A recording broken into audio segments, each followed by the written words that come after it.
Selamat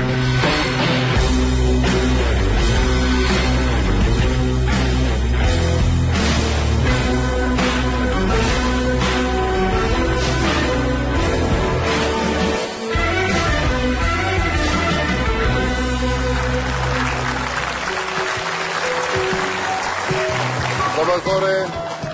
Kita membahas apa hari ini, Tika? Hari ini kita akan membahas kids zaman now. Kids zaman now itu banyak gaya, kebanyakan ngomong, aksinya sih nol. Contoh, misalkan di Instagram, begitu lihat ada orang yang kesusahan, orang yang membutuhkan pertolongan, apa yang dilakukan kids zaman now? Kasih komen. Semoga ada yang bantu, semoga lekas, sehat kembali. Didoain, tapi cuman komen. Nggak berbuat dengan tindakan nyata, betul? Tapi nggak usah kids zaman now, sekarang yang udah dewasa zaman now juga begitu, sama. Begitu ya Pak? Mimpi nikah di gedung, Terus? tinggal masih kontrakan. Oh iya ya? Iya kan? Tapi ada yang beda dengan bintang tamu kita kali ini. Iya. Kenapa? Namanya adalah Nur Fadli. Nur Fadli. Jadi Nur Fadli ini adalah mantan pemulung. Dan dia itu nggak senang kalau ngelihat anak-anak nggak sekolah. Karena dulunya dia nggak sekolah. Nah dia nggak cuma ngomong doang, nggak cuma doa doang. Dia membuat anak-anak yang ditemui di jalan itu jadi sekolah. Bukan dibawa ke sekolah, tapi dia berhasil buat sekolah. Pemulung. Wow. Pemulung itu Pak? Pemulung. Coba deh. Hebat, hebat. Dan sekarang udah punya berapa? Udah punya 10 sekolah. Hebat. Kita lihat dulu, ini adalah Nur Fadli. Silakan. Nur Fadli, seorang mantan pedagang asongan yang berhasil mendirikan 10 sekolah gratis. Nur Fadli pernah mengalami putus sekolah saat duduk di bangku SMP.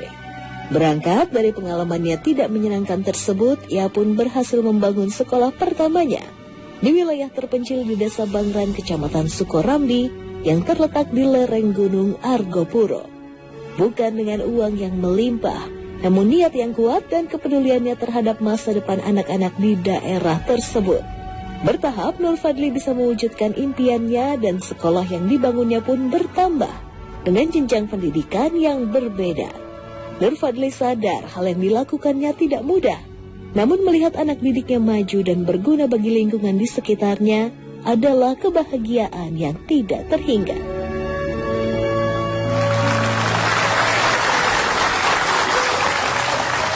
Contoh kayak gitu tuh. Jadi gimana contohnya? Nur Fadli seorang pemulung kardus mendirikan sekolah. Ya. Contoh lah.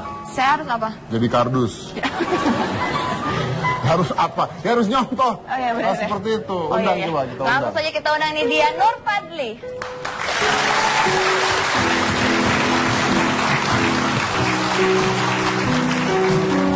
Pak, apa kabar? Baik. Luar biasa sekali. Silakan duduk, kasih tepuk tangan dulu buat Nur Fadli.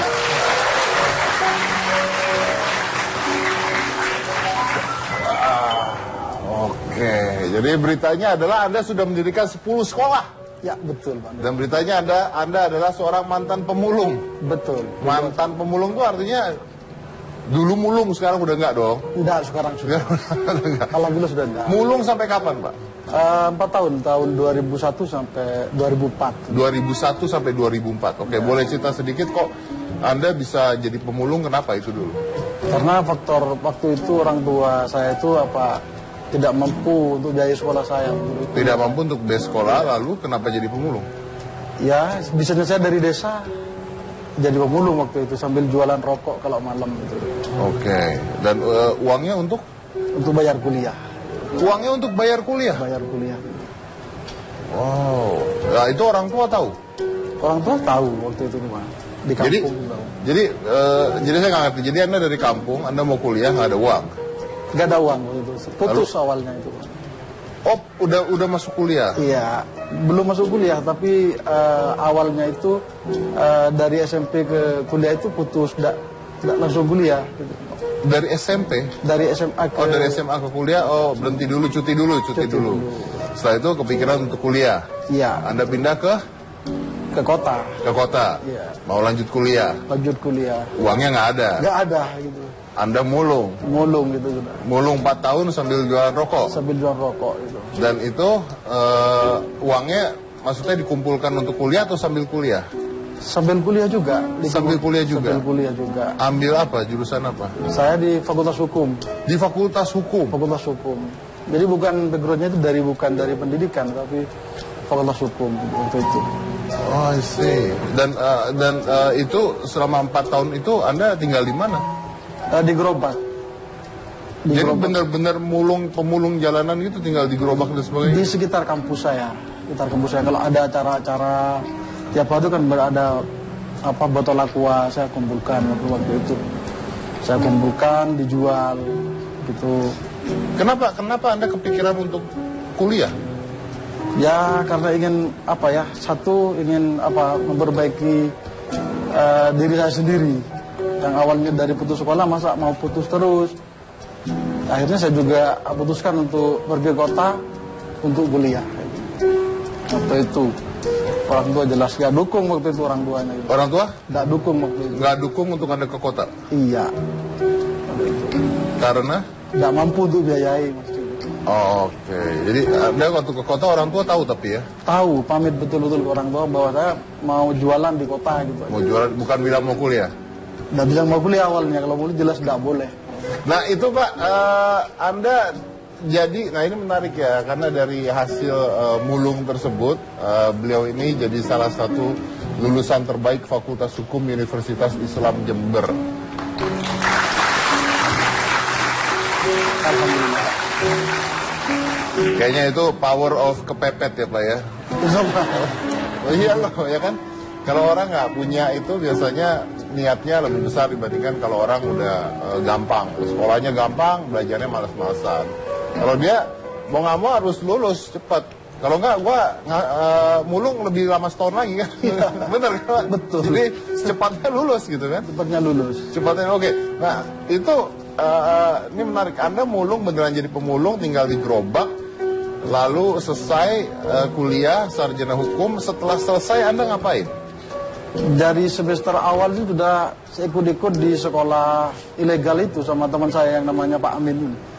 Dulu ngajari anak-anak yang tingkat sekolah SMP pada waktu itu untuk gimana caranya mereka supaya sekolah. Dan juga pada waktu itu tidak ada yang namanya kelas. Jadi belajarnya di kebun bambu di mana itu di musola. Jadi awalnya Anda sudah cita-citanya udah mendirikan sekolah? Tidak. Awalnya tidak sedikit pun saya itu mau jadi guru tidak terlintas. Ya karena itu ingat kepada diri saya sendiri waktu itu Mas Dedi. Oke. Lalu setelah itu kerja Anda apa sebenarnya? Untuk sekarang ngajar, tetap ngajar. Ngajar? Iya. Oke. Nah sarjana hukumnya dipakai untuk? Tidak dipakai. Nggak dipakai. Tidak dipakai. Terus Pak, gimana nih awalnya kok bisa mendirikan sekolah gitu? Ya itu karena awalnya juga saya senang jalan-jalan. Awalnya itu juga saya lihat di sana itu terutama di kampung saya, mana itu daerah Pucuk, Sukorame itu ada salah satu desa terpencil. Di sana tuh banyak anak-anak yang tidak sekolah. Saya mikir kalau mereka tidak sekolah, pasti nasibnya kayak saya, tidak akan sekolah selamanya begitu. Oleh karena itu saya dirikan di sana itu sekolah-sekolah dari tingkat TK sampai SMA. Dan itu pun semuanya gratis. Ini menarik ya, ini saya ringkas ya. Jadi awalnya karena hobi jalan-jalan ya, hobi jalan-jalan, endingnya pulang sekolah loh. Keren kan? Lu hobi jalan-jalan nyasar paling kan? Hobi jalan-jalan pulang bikin sekolah. Hobi jalan-jalan melihat satu daerah terpencil. Nah daerah terpencil ini katanya sangat amat terpencil, sampai ke sana aja susah Pak ya? Iya betul. Harus naik motor trail. Betul. Jadi sulit untuk dijangkau katanya, betul ya? Betul sekali. Oke, dan Anda mendirikan sekolah di tempat itu. Saya dengar katanya sekolah, saya dengar katanya daerah tersebut itu juga daerah Bronx, Pak. Betul. Katanya kerjanya orang-orang daerah sana banyak yang ngerampok, bener Pak? Betul, itu yang satu sekolah itu 30% itu ada yang kerja jadi rampok sebagian itu.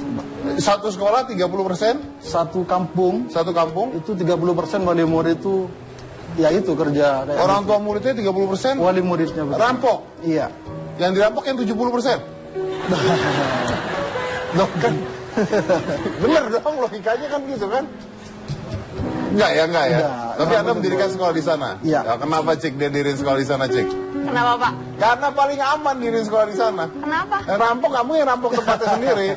Kalau yang rampok dia keluar dulu kan ke kota lain dia. Pak. Betul sekali. Iya. Jadi pasti nggak dirampok ya Pak? aman. Tapi itu benar Pak ceritanya Pak? Betul. Itu waktu itu di sana itu tahun 2007 orang bilang kerja itu ke saya waktu ngajar Pak Guru saya mau kerja. Saya sudah ngerti mereka kerja apa di lain kota itu sudah ngerti. Berangkatnya waktu itu 6 orang, pulang 4 orang, yang 2 orang meninggal tembak. Waktu itu tahun 2007 itu saya dirikan. Jadi udah biasa tuh ya? Sudah biasa pamit gitu sudah biasa. Pamit kerja tuh waktunya? Ya kerja kayak masa mau perpanjang kan tahu hukum adat juga Mas gitu. Mau kerja Pak Guru ya sudah berangkat. Selamat gitu. Nah, Oke, kita ada fotonya untuk akses ke lokasi tersebut. Coba kita kasih lihat. Ini adalah jalan menuju ke lokasi tersebut. Ada berapa? Sekarang ada satu sekolah, ada berapa sekolah situ? Ada 5 yang pure untuk saya dirikan, yang 5 itu sama teman-teman juga. 5? 10 semuanya. Ada 10 sekolah, di sana ada 10 sekolah? Di 3 kecamatan. Di 3 kecamatan, dengan jumlah murid? Sekitar 600-an. 600 orang. Oke, wow. 600 orang di sana Anda mendirikan sekolah, terus duitnya dari mana Pak? Saya awalnya itu perdayakan masyarakat dengan peternakan maksud waktu itu. Jadi bergulir. Saya punya peternakan, wali murid itu dikasih ternak pada waktu itu. Satu murid itu ada yang 2, ada yang 3, sampai mereka itu sekolah jenjang SMA masih ada sampai sekarang. Oke. Dari tahun berapa ini? Tahun 2007. Dari tahun 2007, berarti sudah hampir 8 tahun ya? Iya. Oh, dan maksud saya Anda mendirikan sekolah sampai 10 sekolah. Pertama kali Anda menuju ke daerah itu yang mana Bronx, Iya. Anda nggak ditolak? Terus terang ditolak awalnya Mas. Masalahnya apa di sana itu antar sungai ke sungai juga. Sekolahnya itu kan belakang sekolah itu sungai, depan sekolah sungai juga. Jadi akses masuk ke sana kalau bukan orang yang asli sana ketahuan. Nah, jadi gimana Anda? Jadi saya itu untuk pelajari hukum adatnya dulu pada waktu itu. Adatnya gimana. Jadi pengajian campur ludruk itu sudah biasa. Bagus. Iya. Jadi kalau kita melawan itu tidak akan diterima kita. Ngajian campur kuda lumping sudah biasa ya. Nah, itu berapa lama Anda adaptasi? Itu sekitar 4 tahunan baru bisa diterima di sana. 4 tahunan baru 4 bisa tahun. diterima. Berarti Anda di sana dari tahun berapa? Tahun 2007. 2007 itu sudah. Langsung buka sekolah? Iya, sekolah itu nggak ada izinnya itu awalnya Mas itu. Oh, sekolah nggak ada izin? Iya, nggak ada izinnya. Tapi sekarang akhirnya bagaimana di sana? Alhamdulillah sudah ada izinnya dan sudah terakreditasi meskipun dapat C. Sudah. Tapi sudah. Sudah. Dan bagaimana masyarakat sana sekarang? Alhamdulillah itu masyarakatnya sudah mendukung sudah sekarang. Sudah mendukung. Dan yang 30% itu tinggal 2 orang sekarang bisa deteksi. Yang 30% rampok itu? Iya. Tinggal berapa orang Pak? Tinggal 2 orang. Tinggal 2 orang? Iya. Tembak semua Pak? Enggak, bukan ditembak, sudah pada insaf semua. Udah pada insaf semua? Gara-gara? Ya, di sana itu ada pendidikan juga gitu kan. Oh, ada anak-anak sudah sekolah SMA, otomatis kan sudah malu sendiri pada anaknya gitu. Oh iya. Jadi tobat ya Pak ya?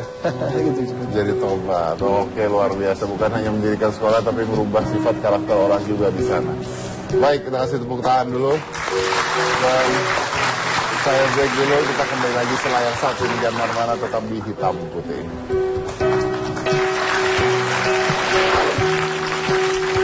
Begini YouTube akun kan. Memberatkan Mas Dedi. Iya, saya bilang ini anak udah sekolah dari pagi sampai siang ya, atau sampai sore kadang ya. Udah pulang, dikasih PR lagi gitu. Tinggal aja lu di sekolah.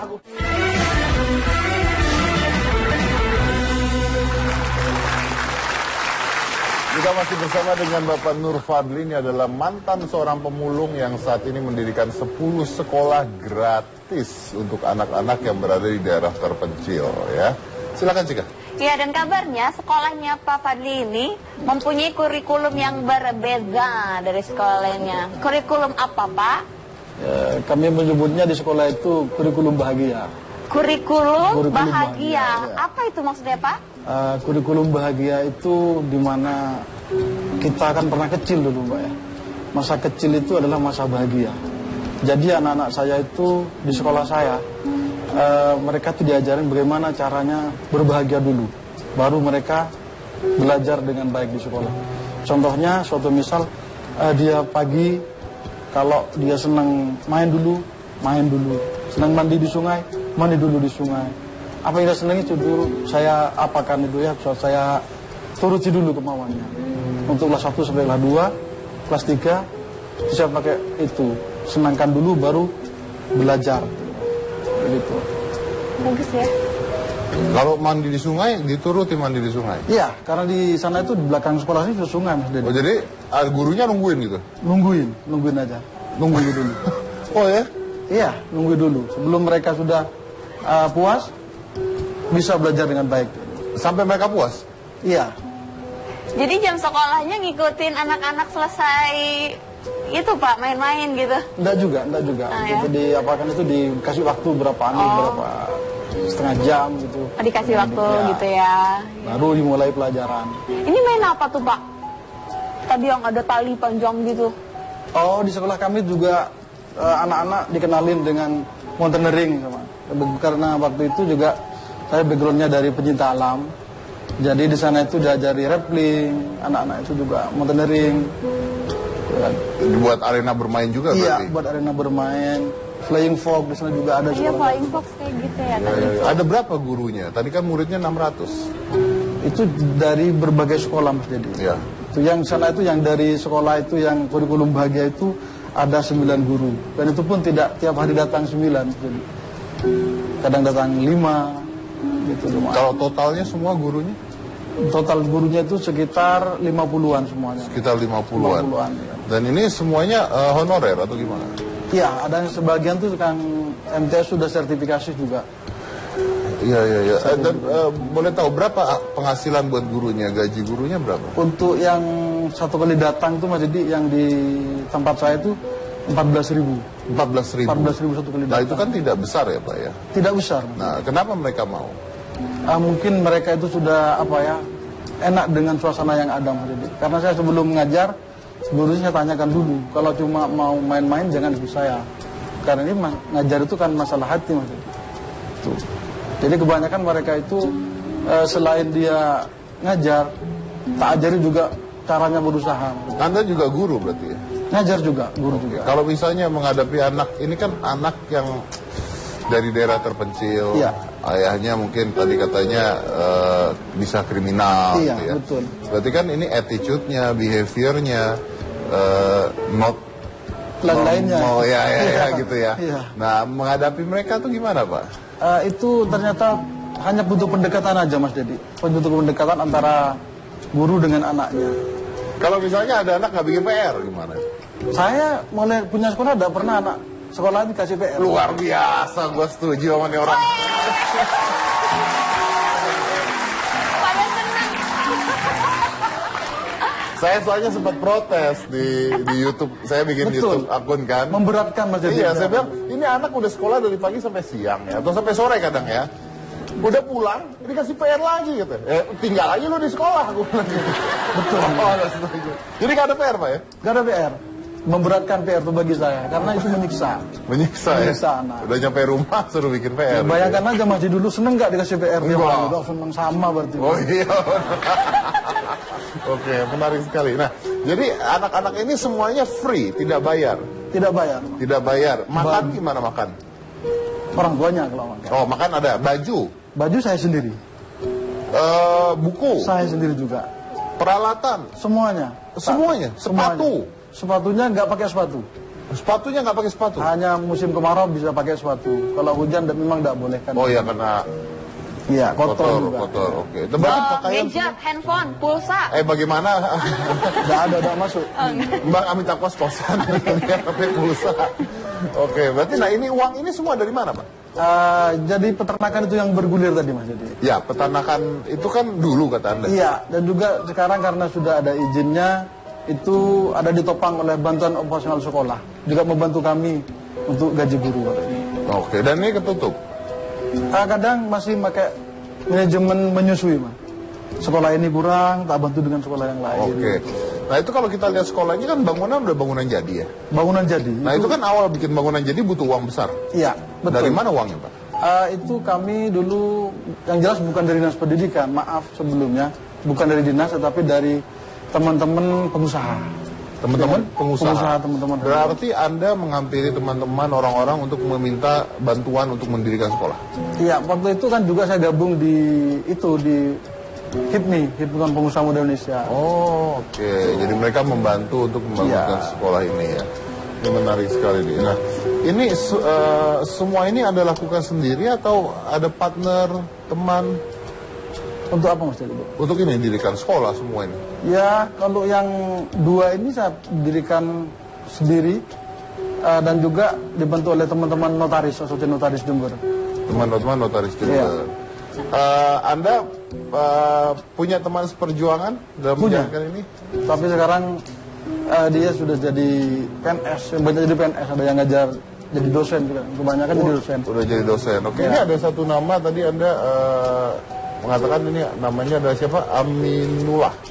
Iya, beliau dosen IAIN sekarang. Ini teman Anda dulu?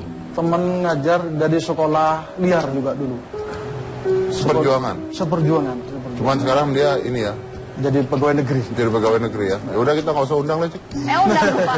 Undang. Udah jadi pegawai negeri katanya. Ya kan sekarang udah bisa waktunya. Tuh, langsung aja Pak ya kita undang. Ini dia teman seperjuangan Pak Nur Fadli saat merintis sekolah. Pak Aminullah.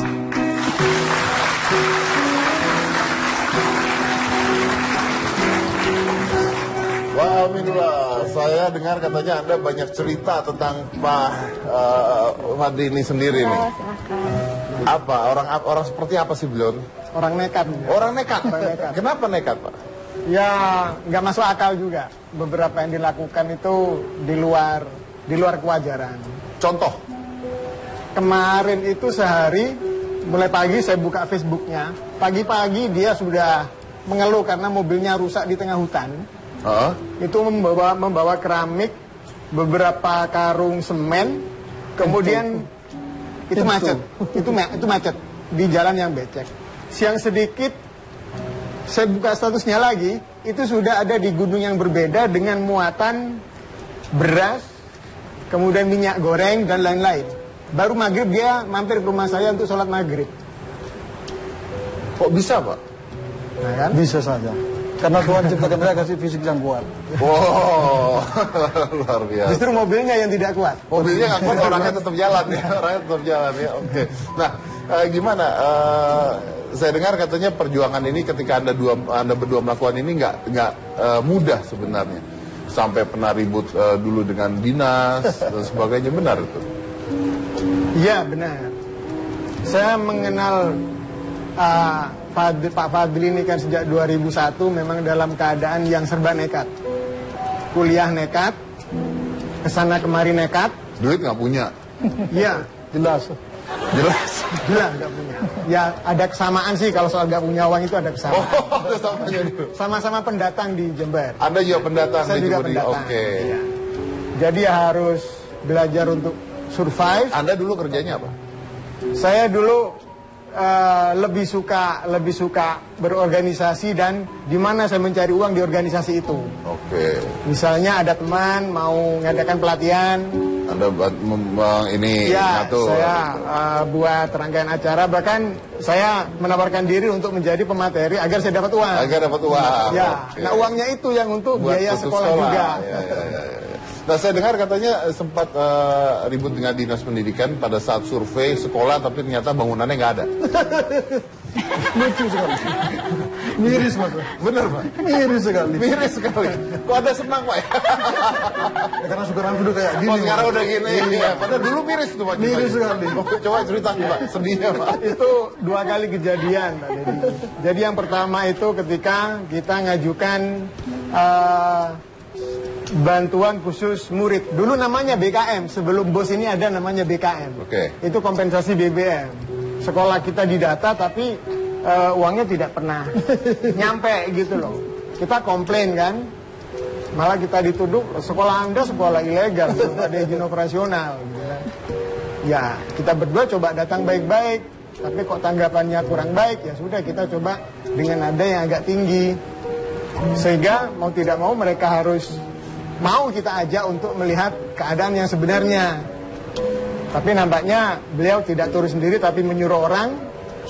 Ya begitu diketahui baru di ACC dan ya adalah rezeki untuk anak-anak dari BKM itu. Itu sebelum punya izin. Oke. Dan ketika datang nggak ada bangunan ya? Itu untuk satu ini untuk BKM. Lalu kita dipaksa untuk mengajukan izin operasional. Kan selalu menjadi pembicaraan banyak orang tuh, sekolah ilegal, kemudian tetangga juga bilang anak saya nanti dapat ijazah apa gitu kan, bisa melanjutkan enggak. Ya sudah, kita nekat, kita ngumpulkan uang untuk buat pondasi saja tidak ada apa-apa. Pondasi saja tuh? Kan minimal untuk mendirikan sekolah itu minimal punya 3 ruang kelas untuk SLTP, 1 ruang kantor. Jadi minimal punya 4 ruang. Nah, yayasan di sana punya sepetak sawah yang terpaksa kita buat pondasi saja dengan 4 bagian, tapi temboknya nggak ada. Berarti cuman Iya. lalu? Iya. Mereka datang ya marah-marah ke kita. Padahal proposal sudah disampaikan, kita menyampaikan bahwa calon bangunan ada. Calon bangunan. Calon bangunan ada. Mereka marah-marah datang. Ya kita sampaikan apa adanya. Ya berdua dengan ini malah kita Kayaknya sih nggak salah yang marah ya, Pak ya? Ya nggak juga sih. Kan kita bilangnya calon bangunan ada. Ya mungkin mereka kurang memperhatikan juga gitu ya. Iya. Tapi mereka suka turun sehingga itu terjadi pada tahun 2007 bulan Februari. Setelah prosesnya alot, kita dikomplain macam-macam, kita juga tidak tinggal diam dikomplain, sehingga pada Juni 2007 izin itu turun. Alhamdulillah turun dan sudah dinyatakan sekolah yang legal. Oh, oke. Itu sudah legal. Baik. Ini ceritanya menarik sekali, masih ada yang ingin diceritakan lagi dan menarik karena ada beberapa hal yang saya tahu nih tentang beliau. Jadi kita lanjut lagi setelah satu. Jangan mana-mana, tetap di Hitam Putih. Membantu orang lain, ya selagi bisa saya selalu dukung apapun itu sudah. Termasuk ya harus hilang waktu bersama, ya nggak masalah lah, yang penting bisa manfaat untuk orang lain lah, gitu.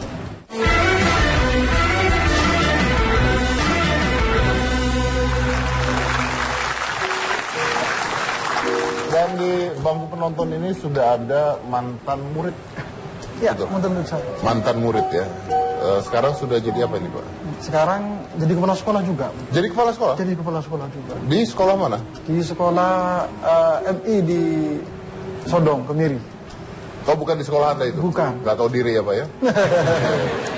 Ada orang? Ada Pak? Mana? Ya Mas Solid, apa kabar? Alhamdulillah, baik. Ya Mas Solid, mantan muridnya yang di sekolah mana? MTS dulu.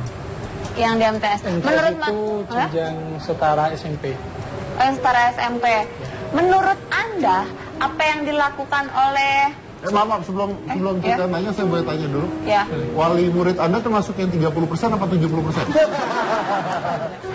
Bukan, di Gunung. Oh, itu beda. Oh, iya. Beda. Coba tahu salah tanya. Yang 30% nanti. Iya, makanya ntar salah tanya saya kan. Iya.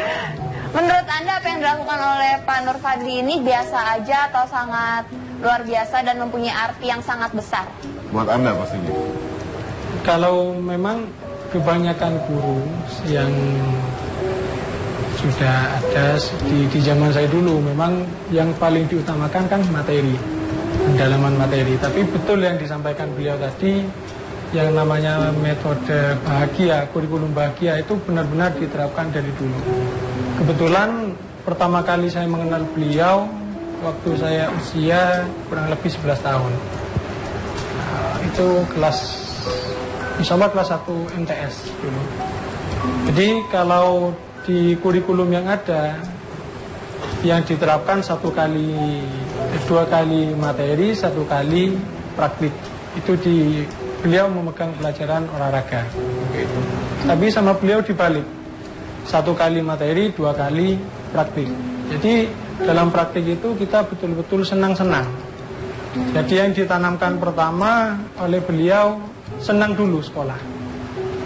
Karena seperti yang kita ketahui, apalagi di daerah pegunungan, mungkin Mas Dedi juga pernah dengar, Mbak Jika juga. Kalau di daerah pegunungan, apalagi pedesaan, kecenderungan masyarakat untuk ke dunia pendidikan itu relatif lebih rendah dibandingkan dengan masyarakat kota. Kecenderungannya itu di bidang kerja. Nah, jadi terus terang kalau di wilayah saya, usia saya dulu, umur 11 tahun, 12 tahun, masih senang-senangnya sekolah, itu ada yang sudah kerja, ada yang ngarit, ada yang ke bangunan, macam-macam sudah pokoknya, ada yang ke kebun, ke perkebunan, itu macam-macam. Tapi yang beliau tanamkan untuk saya pribadi, memang pertama harus bahagia dulu di sekolah, harus senang dulu. Kalau kalian sudah senang sekolah, muncul yang namanya semangat di sana. Jadi secara tidak langsung beliau sudah menularkan karakternya sedikit demi sedikit ke anak. Jadi kurikulum yang ada itu betul-betul dirubah sama beliau, mengajarkan semangat, bahagia dulu pokoknya di sekolah. Biar materinya sedikit, yang penting kalian senang dulu, baru ilmu bisa masuk. Itu yang saya tangkap dari beliau. Oke, baik. Saya total setuju dengan kata-kata Anda, walaupun biar materinya sedikit, yang penting bisa masuk ya. Ya. Karena kadang-kadang ada anak yang sampai stres, materinya kebanyakan, nggak ada yang masuk. Ketawa ngerasa ya. Dan berarti bisa saya anggap bahwa Pak Fadli ini memiliki jasa yang besar bagi diri Anda ya? Ya, besar sekali Mas. Oke, nah boleh saya tanya, maksudnya adakah hal-hal yang Anda ingat tentang beliau dulu? Ada. Apa itu? Jujur, saya yang paling saya ingat dari beliau, orangnya keras, tegas, tapi gak kasar orangnya. Beliau selalu mengutamakan kesenangan anak-anak dulu di sekolah. Itu yang paling saya ingat dulu. Jadi beliau jelasnya menanamkan semangat untuk di sekolah, bahagia dulu di sekolah. Itu yang paling saya ingat. Tegas orangnya. Betul katanya Mas Amin tadi, nekat juga. Nekat juga. Oke, baik. Terima kasih banyak. Oke. Baik, saya kita bisa menelpon istri Bapak Fadli sekarang. Iya Pak. Ya. Coba ya, kayaknya ini udah tersambung ya. Halo? Halo. Iya, dengan istrinya Pak Nur Fadli. Iya, betul. Ibu Anissa ya? Betul. Ibu Anissa? Iya, ya Mbak. Kabarnya nih Pak Fadli ini lebih sering naik turun gunung daripada ada di rumah. Ibu nggak marah? Ya, kalau memang sudah hobinya kayak gitu, yang penting kan naik turun gunungnya itu masih manfaat untuk orang lain. Yang penting itu sih. Jadi Ibu mendukung? Ya, insya Allah selalu mendukung. Nah, sebagai istri nih, dukungan apa yang Ibu Anissa kasih ke suami Bu? Ya, yang pasti selalu mendukung dalam hal apapun selama itu memang yang dilakukan baik. Yang dilakukan selama ini kan membantu orang lain. Ya selagi bisa saya selalu dukung apapun itu. Sudah termasuk ya harus bilang waktu bersama ya nggak masalah lah, yang penting bisa manfaat untuk orang lain lah, gitu. Bangga Bu punya suami kayak Pak Fadli?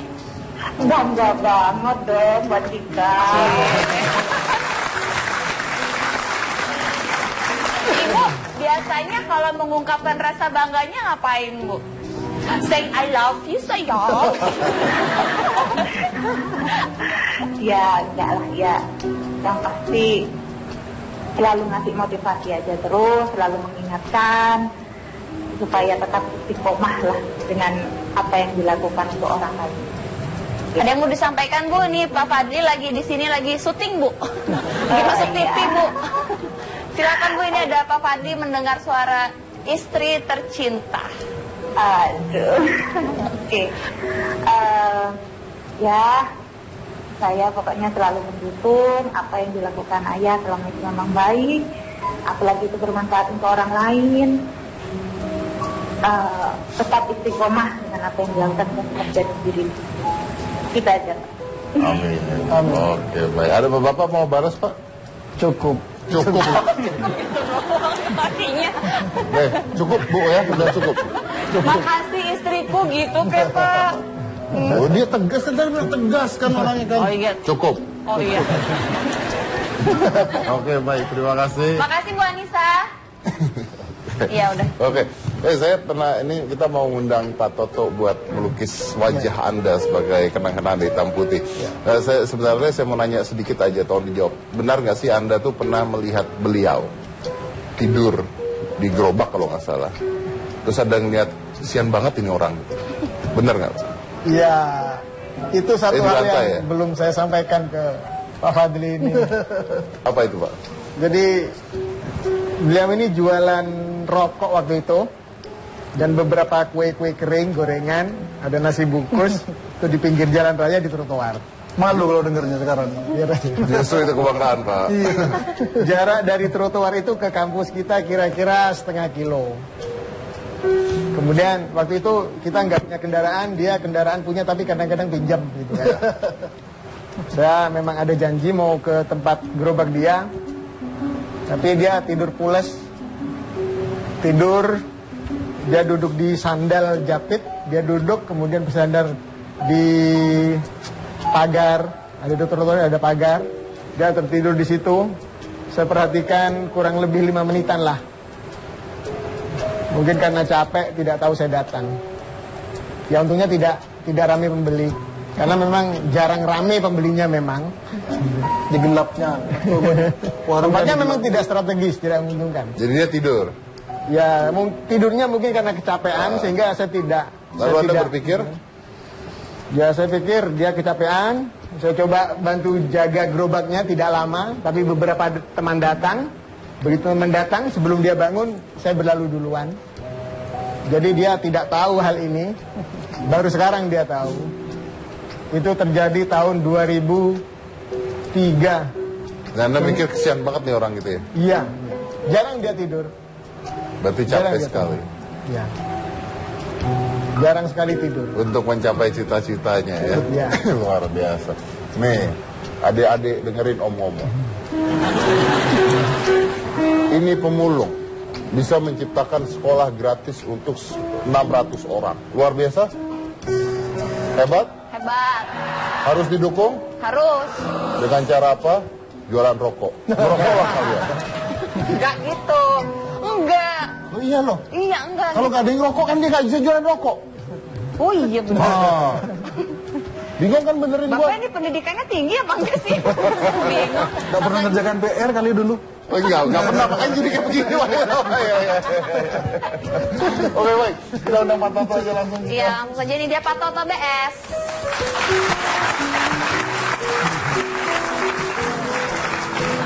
Silakan Pak. Silakan langsung. Ini akan dilukis. Di sini aja ya. Pegang.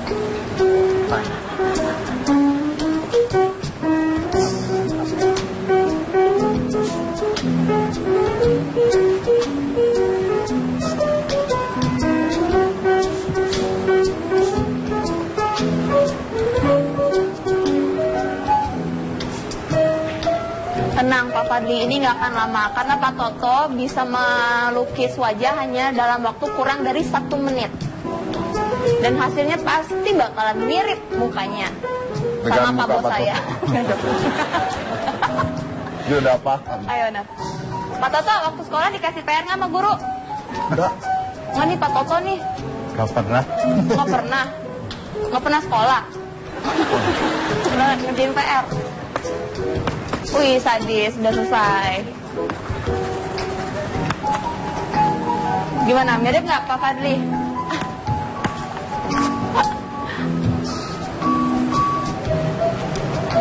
Pak Fadli gimana? Mirip Pak? Mirip. 400.000 Pak ya. Gratis. Makasih Pak Bapak. Bentuk apresiasi.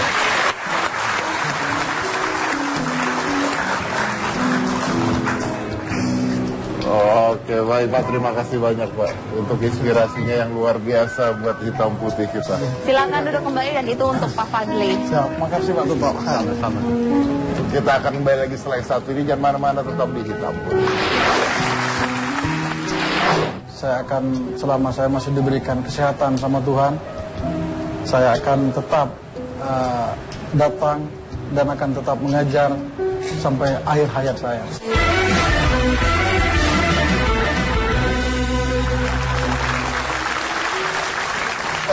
Pak Fadli, mungkin pertanyaan saya terakhir sederhana. Anda berjuang mencapai mimpi Anda dan sudah Anda dapatkan. Apalagi yang belum tercapai?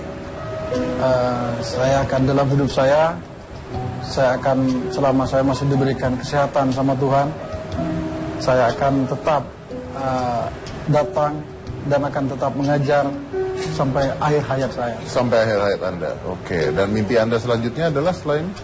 Mimpi saya pribadi, saya ingin punya perguruan tinggi sendiri untuk orang-orang miskin. Perguruan tinggi sendiri? Wow, kapan rencananya Pak?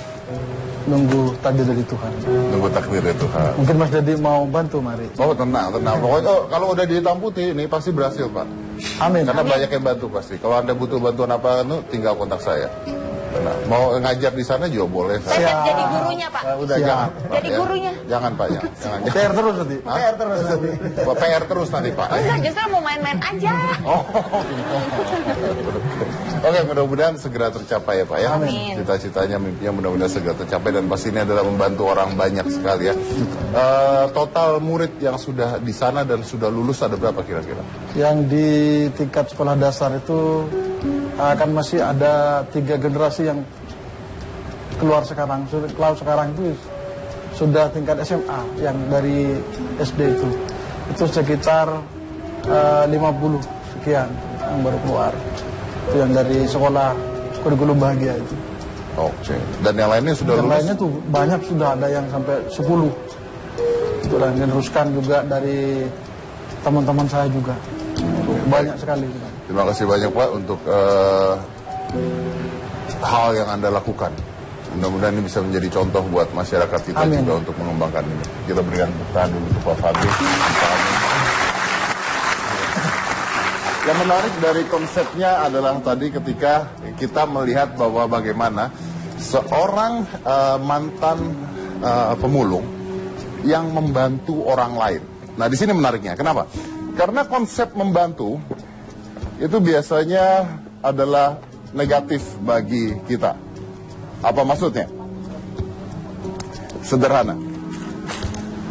Kalau kita membantu orang, pasti kita berpikir banyak, ya kan? Kalau kita membantu orang, artinya kita harus mengeluarkan sesuatu untuk orang lain. Dan itu merugikan. Kalau Anda, gini aja. Misalnya Anda punya saudara nih, punya adik, punya kakak. Dia lagi butuh, atau teman Anda lagi butuh. Terus dia minta bantuan dengan Anda. Pasti ada bete dulu, ya. Apalagi minjem uang, betul? Oh, ya kan? Uang tinggal mepet. Dia pinjem, ya. Pasti, nanti nggak dibalikin. Itu konsep normal. Manusia punya konsep seperti itu. Membantu itu pasti menyebalkan, ya kan? Makanya orang membantu, pembantu dibayar supaya nggak marah. Ini kita harus bantu orang. Tapi ada satu hal yang kita lupakan. Kalau saya tanyanya saya balik, Anda pilih yang mana? Anda pilih menjadi orang yang bisa membantu atau Anda pilih orang yang minta bantuan? Yang bisa membantu, betul? Artinya sekarang konsepnya menjadi Anda lebih milih membantu orang dibandingkan dibantu orang. Kalau gitu Anda tidak boleh komplain ketika Anda membantu orang, betul gitu? Dibandingkan Anda yang minta bantuan pada orang lain, lebih baik Anda yang membantu orang lain. Oleh karena itu mulai sekarang kalau Anda membantu orang lain, Anda harusnya senang kan? Senang, wah bagus saya yang bantu dia. Dibandingkan dia yang bantu saya, lebih baik saya yang bantu dia. Karena ketika Anda membantu orang lain, secara tidak sadar, posisi kita berada di atas mereka. Dan, siapa tidak, kalau kita bisa membantu orang lain, itu juga membantu diri kita sendiri. Kalau orang lain tersebut yang kita bantu, dari sakit bisa jadi sembuh, itu Anda ikut bahagia. Pasti. Nggak mungkin Anda bantu orang sakit sembuh, lalu Anda sedih, enggak. Anda pasti ikut senang, pasti ikut bahagia, pasti ikut merasa, oh gara-gara saya nih sembuhnya, gitu ya. But it's okay. It's okay. It's a human nature and it is normal to be happy. Tapi ingat satu hal. Ketika kita membantu orang untuk mencapai mimpi mereka, secara tidak sadar, kita sudah mencapai mimpi kita juga. Remember that. Inilah hitam putih.